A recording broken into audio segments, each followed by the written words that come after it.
नमस्कार दोस्तों, फिर से स्वागत है मेरे चैनल भयंकर भंडारी में एक बार आप सभी का।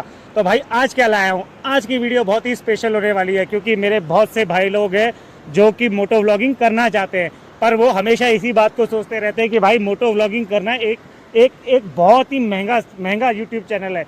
पर भाई मोटो व्लॉगिंग आप अपने बजट में भी कर सकते हैं। तो आज हम बात करेंगे उन्हीं चीज़ों के बारे में कि भाई मोटो व्लॉगिंग करने के लिए आपको क्या क्या चाहिए और क्या क्या सेटअप लगने वाला है और इसे आप बजट में कैसे कर सकते हैं। तो डालेंगे आज कुछ नज़रें इसी पहलुओं पे आपके साथ। तो चलिए बने रहिए मेरे चैनल में और पॉइंट टू पॉइंट बात करते हैं इन सब के बारे में।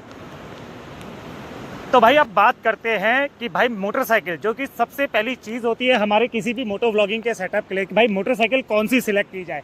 तो भाई मैं आपको एक सजेशन देना पाऊंगा कि मोस्टली लोग सोचते हैं कि एक बड़ी बाइक लेके मोटो व्लॉगिंग करी जाए, पर भाई ऐसा बिल्कुल भी नहीं है। आपका बजट क्या कहता है, आपका एरिया कैसा है, आप बाइक उसके अकॉर्डिंग ही सिलेक्ट करिए। अगर आपका बजट लो पैसों का है तो आप लोअर एंड की बाइक सेलेक्ट करिए। अगर आपका बजट हाई पैसों का है तो हायर एंड की बाइक सेलेक्ट करिए। तो बजट आपके ऊपर डिपेंड करता है, पर ज़रूरी नहीं है कि आपको कोई बड़ी बाइक लेके ही मोटो व्लॉगिंग करनी है। चाहे तो आपके घर में एक्टिवा है, आप उससे भी मोटो व्लॉगिंग स्टार्ट कर सकते हैं। तो ये है हमारा पहला पॉइंट। तो चलते हैं अब दूसरे पॉइंट की तरफ। तो भाई सबसे पहले आते हैं भाई हमें रिक्वायरमेंट क्या क्या होती है एक मोटो व्लॉग करने के लिए गैजेट्स में। तो भाई दूसरा पॉइंट हमारा है गैजेट्स का। तो गैजेट्स में हमें जो रिक्वायरमेंट होती है वो होती है सबसे पहले भाई एक एक्शन कैमरे की। आपके पास एक अच्छा एक्शन कैमरा होना चाहिए। इसके लिए आप ज़रूर पैसे खर्च कीजिएगा क्योंकि आपके जो क्या बोलते हैं जो क्लियरिटी है वही आपके ब्लॉग को आगे बढ़ाएगी। तो गैजेट्स में आप गोप्रो सिलेक्ट कर सकते हैं। गोप्रो 7, 8, 9, 10, 11 जहाँ तक का भी आपका बजट है आप वहाँ से सिलेक्ट कर सकते हैं, या इंस्टा का कोई कैमरा ले सकते हैं या DJI का कोई कैमरा ले सकते हैं। ये आपके सेम बजट में आ जाएंगे। और दूसरी चीज़ है आपका माइक। अगर आपके पास वायरलेस माइक के पैसे नहीं है तो भाई मेरी तरह आप वायर माइक भी यूज़ कर सकते हैं। तो ये एक दूसरा ऑप्शन बनता है और ये आपको काफ़ी बजट के सेगमेंट में मिल जाएंगे। और ये इंटरनेट में ऑनलाइन में हर जगह अवेलेबल है। अगर आप दिल्ली वगैरह रहते हैं, नियर बाय रहते हैं, तो चांदनी चौक में इसके बहुत सारे ऑप्शन मिलेंगे और वो भी काफ़ी सस्ते मिलेंगे आपको। काफ़ी ऑनलाइन रेट से काफ़ी सस्ता मिलता है। आप वहाँ जाके भी इसे परचेज कर सकते हैं या ऑनलाइन भी मंगा सकते हैं उन्हीं लोगों से। और भाई तीसरी चीज़ आती है इसके माउंट्स। माउंट्स बहुत ज़रूरी है। जैसे कि फॉर एग्जांपल आप हेलमेट में यूज़ कर रहे हैं तो हेलमेट का माउंट चाहिए आपको अपर के लिए। अगर आप चिन के लिए यूज़ कर रहे हैं तो चिन माउंट चाहिए आपको। फिर चेस्ट माउंट चाहिए आपको। तो ऐसे ही मल्टीपल माउंट्स आते हैं। आपका हैंडल माउंट आता है, मल्टीपल माउंट आते हैं। और एक ज़रूरत पड़ेगी आपको इसमें ट्राईपॉड की। ट्राईपॉड जो कि आप स्टिक के तौर पे भी यूज़ कर सकते हैं। जैसे कि मार्केट में जा रहे हैं, कहीं जा रहे हैं, आपको ब्लॉग बनाना है मार्केट का वॉक करते हुए, तो वॉक करते हुए आप इस ब्लॉग को बना सकते हैं।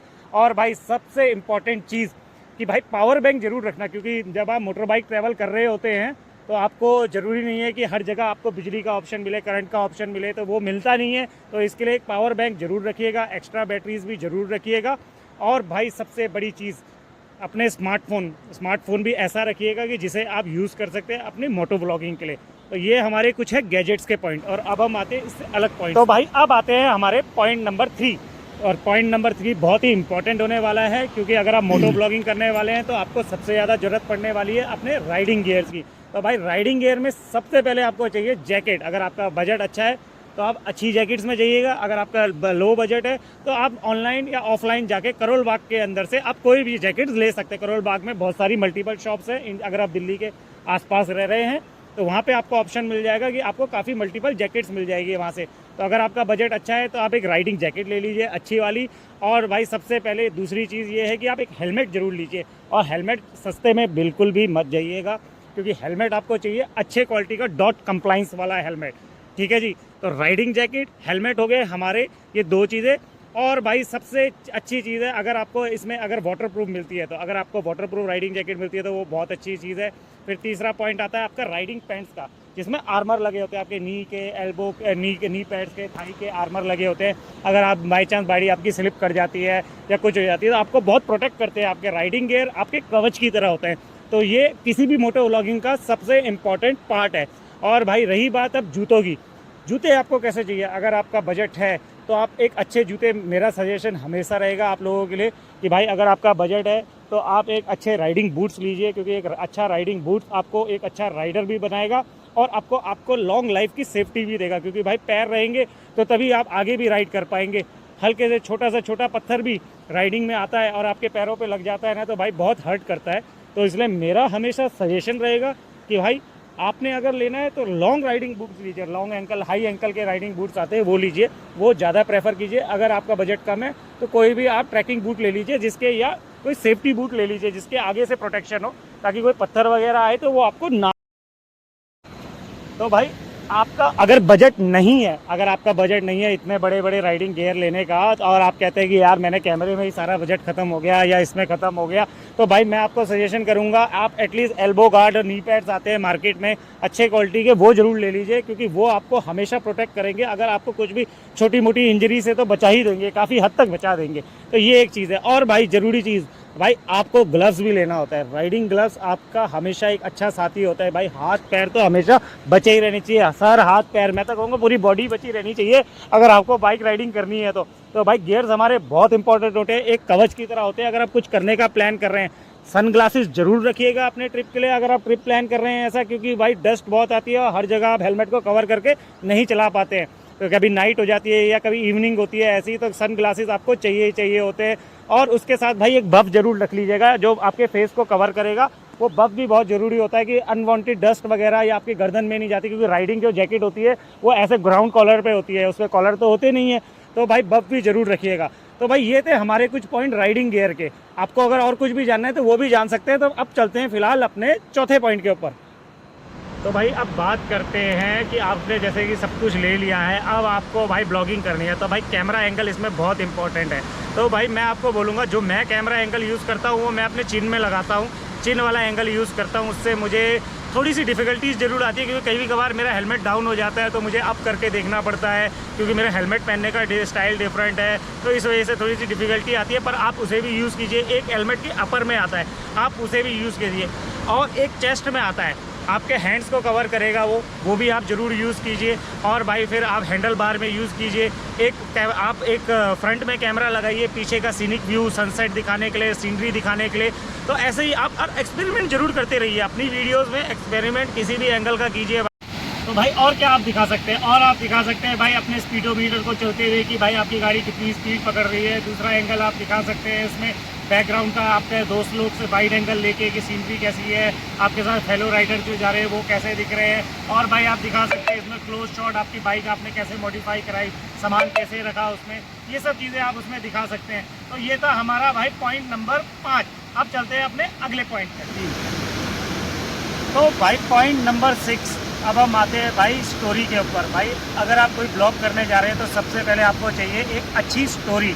तो भाई स्टोरी को हमेशा माइंड में रख के चलिएगा कि भाई आप कुछ भी बनाने जा रहे हैं, शूट करने से पहले आप उसकी स्टोरी को माइंड में रखिए। जैसे कि आप मान लीजिए मनाली जा रहे हैं या लद्दाख जा रहे हैं, तो याद रखिएगा कि आपके रूट में आने क्या वाला है, आपने तो शूट कैसे करना है, क्या करना है। ये टाइम आपको मोटो ब्लॉगिंग में थोड़ा सा देना पड़ेगा।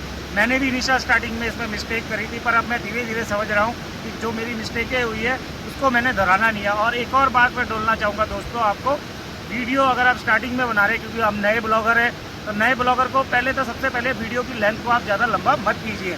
और जाए वीडियो एडिट करने के वक्त प्यारा सा एक अच्छा सा बैकग्राउंड में म्यूज़िक जरूर डालना भाई, ये बहुत हेल्प करता है लोगों को आपके ब्लॉग में रखने के लिए।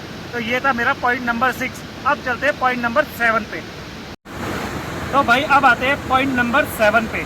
पॉइंट नंबर 7 बहुत इंपॉर्टेंट होने वाला है, क्योंकि भाई वीडियो तो आप बना के ले आए, अब उसे एडिट करने का टाइम है। तो भाई आप अपने लैपटॉप से भी एडिट कर सकते हैं और अपने कंप्यूटर से भी एडिट कर सकते हैं, पर भाई सब तो लेके ना चलते हैं लैपटॉप, ना लेके चलते हैं कंप्यूटर। और आप स्टार्टिंग के ब्लॉगर, तो भाई स्टार्टिंग के ब्लॉगरों को मैं सजेस्ट करूंगा कि आप अपने मोबाइल से ही इसको एडिट कीजिए। और बहुत सारी ऐप आती है, लाइट कट आती है, काइन मास्टर आती है, पावर कट आती है, बहुत सारे आती है। मैं यूज़ करता हूँ पर्सनली VN को यूज़ करता हूँ, क्योंकि उसमें करीब 100 वीडियो बनाना आपको फ्री होता है। तो मैं पर्सनली VN यूज़ करता हूँ और ऑलमोस्ट मैंने देखा है सारी ऐप बिल्कुल सिमिलर है चलाने में, कुछ 19-20 का ही डिफरेंस होगा। एक बार आपके हाथ सेटअप हो गए ना भाई, तो चलाने में कोई दिक्कत भी नहीं आने वाली है आपको। तो ये था मेरा भाई ऐप वाला सजेशन। अब चलते हैं अपने अगले पॉइंट पर। तो भाई बहुत से लोग हैं, वीडियो भी बना ली आपने, सब कुछ कर लिया, फिर आप आगे कैसे ग्रो करेंगे भाई? आपकी वीडियो पे व्यू ही नहीं आ रहे, इतना सब बनाने के बाद कैसे नहीं आ रहे, क्या किया जाए? तो भाई बहुत सारी ऐप आती है जो आपका SEO करती है। मैं आपको पर्सनली रिकमेंड करूँगा वीडियो IQ, क्योंकि एक तो इसका फ्री वर्जन है जो आप आराम से चला सकते हैं, पेड वर्जन भी आता है। मैं पेड वर्जन को यूज़ नहीं करता हूँ, मैं थोड़ा अभी नया ब्लॉगर हूँ, तो भाई फ्री के चुंगल में ज़्यादा फंसा हुआ हूँ। तो आप वीडियो आईक्यू को यूज़ कीजिए। इसमें आपको हैशटैग मिलेंगे, टाइटल रिकमेंडेशन मिलेंगे। टाइटल मैं अपने तरफ से ही डालता हूँ, मैं कभी रिकमेंडेड टाइटल नहीं डालता। ये आपके ऊपर हमेशा डिपेंड करता है कि आप क्या डालना चाहते हैं। पर बेटर है कि आप इसमें हैशटैग ढूंढिए, अच्छे हैशटैग मिलेंगे जो आपके वीडियो के रिलेटेड हो। कृपया करके वही हैशटैग लगाइए, कोई भी आलतू फालतू के हैशटैग मत लगाइए। और मैं आपको सजेस्ट करूँगा कि भाई आप वीडियो आईक्यू ही यूज़ कीजिए। भाई एक बहुत ही इम्पोर्टेंट चीज़ बताने चाहूँगा अपने जितने भी नए यूट्यूबर भाई लोग हैं, भाई लोगों कभी भी कोट यूट्यूब फार्म के चक्कर में मत पड़िए। ये सबसे डेंजर चीज़ है। अगर यूट्यूब को पता लग गया आपके चैनल से वो वीडियो भी गायब कर देगा। आपको ना उस व्यू के पैसे मिलेंगे, ना आपका चैनल कभी मोनेटाइज हो पाएगा। भाई सबसे बेटर तरीका ही है कि आप अपने चैनल को मेहनत से यूट्यूब के थ्रू एल्गोरिदम में आइए। कोई कोड के थ्रू एल्गोरिदम में मत आइए, कोई लाइक सब्सक्राइब ये सब मत कराइए। इसका कोई फ़ायदा नहीं होने वाला है। कुछ पल की खुशी आपको ज़रूर मिल जाएगी, पर ज़िंदगी भर का जो रोना वो बोट वाले देके जाएंगे, वो आपको ज़िंदगी भर रहेगा। बहुत से लोग हैं आपको कॉल करके बोलेंगे भाई हम आपका चैनल मोनेटाइज करा देंगे, हम आपके व्यू बढ़ा देंगे, हम अलाना फलाना ढिमका पेप्सी कोला लिमका कर देंगे आपका। पर भाई ऐसा कुछ नहीं होता। सिर्फ एक ही चीज़ हर जगह चलती है जिसका नाम है मेहनत। अगर आप मेहनत करेंगे तभी आपका यूट्यूब चैनल ग्रो करेगा। अगर आपने मेहनत नहीं करनी है तो आपका यूट्यूब चैनल ग्रो नहीं करेगा, आप कभी भी एल्गोरिदम में नहीं आएंगे। तो ठीक है भाई, ये सबसे इम्पोर्टेंट चीज़ है। सारे टिप्स के बाद ये टिप्स सबसे इम्पोर्टेंट है, तो इस टिप को माइंड में रख के चलिएगा। तो ये थे हमारे आज के पॉइंट। तो भाई ये थे कुछ टिप्स जो मैंने एक्सपीरियंस किए थे। मुझे लगा कि आप लोगों के साथ भी शेयर करने चाहिए, तो मैंने इसे शेयर किया। पर भाई मैंने जैसा कि बताया, पेशेंस रखिएगा, आपका यूट्यूब चैनल ज़रूर ग्रो करेगा। और ये मेरे द्वारा टिप्स अगर आपको अच्छे लगे हैं तो भाई प्लीज़ लाइक सब्सक्राइब और शेयर ज़रूर कीजिएगा। कमेंट भी करिएगा। आपके सजेशन मुझे हमेशा ऑलवेज़ वेलकम लगते हैं, क्योंकि मुझे मज़ा आता है कि आप लोग जब मुझे कमेंट करते हैं तो मुझे भी कुछ ग्रो करने का मौका मिलता है, सीखने का मौका मिलता है। पर भाई काफ़ी लोग चैनल में आ रहे हैं, वीडियो देख के जा रहे हैं, पर सब्सक्राइब नहीं कर रहे हैं। तो भाई मेरा हाथ जोड़ के उन लोगों से भी विनती है, प्लीज़ सब्सक्राइब कीजिए, तभी जाके तुम्हारा भाई भयंकर भंडारी आगे बढ़ पाएगा। तो चलिए भाई मिलते हैं अपनी नेक्स्ट वीडियो में।